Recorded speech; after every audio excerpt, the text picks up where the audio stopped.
మీడియాలు ఉంటాయి, అన్ని పార్టీలు కూడా దానికి సంబంధించి మాట్లాడతారు, అన్ని ఉంటాయని చెప్పారు. ఓకే, కానీ అధికార పార్టీ వైసీపీ చేస్తున్న పరిస్థితులు ఎందుకు భిన్నంగా ఉన్నాయి? మీ దృష్టి కూడా చాలా వచ్చి ఉంటాయి. ఇందాక నేను ప్రస్తావించిందే, షర్మిల ఒకటే రోజులో కాంగ్రెస్ కండువా కప్పుకొని ఒకరోజు అప్పుడు వైఎస్ షర్మిల అయిపోయింది, ఈరోజు జగనన్న ఇంటికి వస్తున్నారు వైఎస్ షర్మిల అని చెప్పడం, నెక్స్ట్ డే కాంగ్రెస్ కండువా కప్పుకోగానే వైఎస్ అని పోయి ఆ తర్వాత వాళ్ళ ఇంటి పేరు బ్రదర్ అనిల్కి సంబంధించిన ఇంటి పేరు కావచ్చు, శర్మ అని రావు అని ఏదో కొన చివరిలో పెట్టేసి మాట్లాడడం. ఎట్లా సొంత చెల్లికి ఈ విధమైనటువంటి అవమానాలు జరుగుతుంటే మరి ఎట్లా ఎందుకు మాట్లాడట్లేదు, ఎందుకు వాటిని వారించట్లేదు అంటారు జగన్మోహన్ రెడ్డి గారు? చెల్లైన రాజకీయ ప్రత్యర్థే కదండి. సో ఆవిడని తలకెత్తుకోలేరు కదా, రేపు ఎన్నికల్లో పోటాపోటీ పడాలి కాబట్టి తప్పదు. బట్ కనీసం అంటే చంద్రబాబు నాయుడు గారు భార్యని దుర్భాషణ ఆడినట్లు ఆడాలని నేను ఆశిస్తున్నాను, కాబట్టి సొంత చెల్లి కాబట్టి.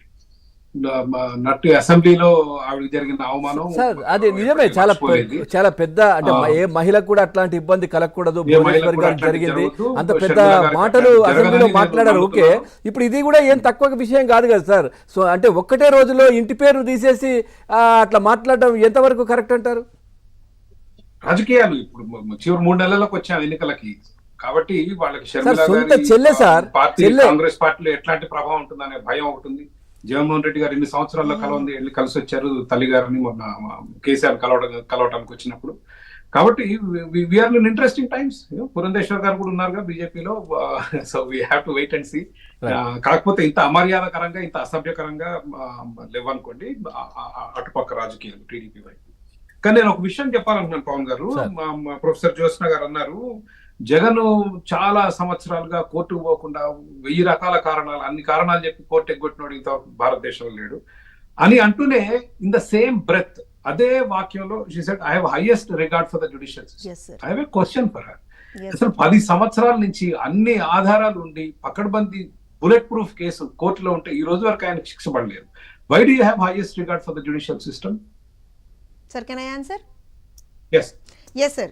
సార్ ఒకటి చెప్తాను sir, one of a kind కేసెస్లో ఏదన్నా జరిగితే జరుగుండొచ్చు కానీ చాలా కేసెస్లో అత్యధికంగా న్యాయం జరిగినటువంటిది కూడా మనం భారతదేశంలో చూసాను సార్. సో నేను ఏమంటానంటే అయ్యుండొచ్చు, yes I have also the pain that 10 సంవత్సరాల నుంచి కూడా ఒక రకంగా ఒక ఆర్థిక ఉగ్రవాదం చాలా సందర్భాల్లో అంటూ ఉంటాను సార్.